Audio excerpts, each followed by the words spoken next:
and in this clip we'll be continuing our second Web 2.0 style button. First, I'm going to go ahead and make a little bit of a modification to this. I'm going to go to our graphic here and press Control T and just scale it down a little bit. It's not so large. Hit return and go nudge it into place. Also, our button kind of goes a little too far off to the left. Doesn't need to be as large. So I will select my button layers, button background, button glare, and outside stroke. Hold Control T and go ahead and bring it in. Maybe bring it up a little bit. Hit return, and I'll go ahead and move the whole button down just to kind of center everything. Okay.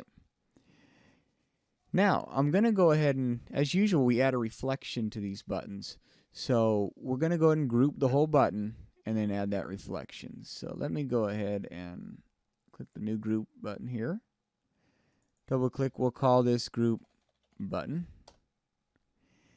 And let's go ahead and select all of our layers here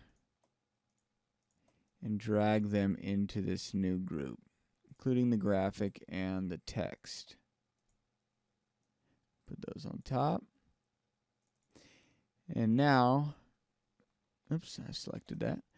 If we click our eye, the whole thing should disappear, and that's what we want.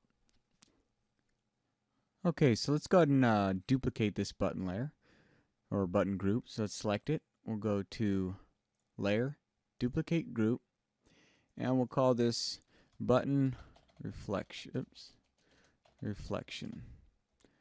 Okay, and I'm going to go ahead and move these both up a bit so you can see what's going on. Alright, so on button reflection layer, we'll hit Control T to enter our transform mode.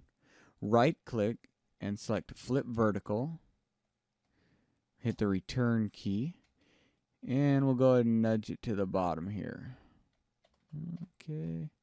Alright, at the bottom, now we'll go ahead and add our layer mask to this group. So we'll hit Add Layer Mask. And again, we'll add our gradient to the mask. And we'll select the gradient color and go white to black. Hit OK. And with our layer mask layer selected, we'll just go ahead and click and drag vertically down until we get the amount of reflection we're looking for. We'll just go with that for now. Actually, let's go ahead and change it. We'll stay with there for now. That'll work.